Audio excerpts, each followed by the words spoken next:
2012 Cherokee radiator replacement. Okay, so under your top hose, got to take the battery out.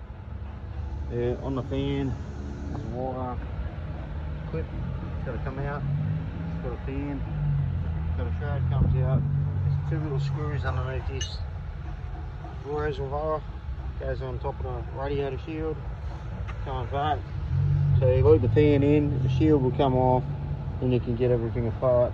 Undo the top bolts up here for the radiator. See that? One there. They just go on placement.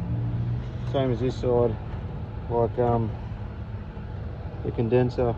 Got two bolts, they're 8mm. One down there, one down the bottom. You get them, and then this side slips off. It sits on these sort of clips. See that there? Get upside down.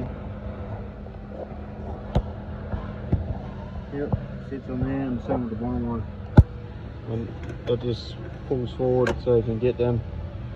And pretty basic. Get the battery out so you can get that screw on that tank, the header tank. It makes it a lot easier. And yeah, it's all going back together right now.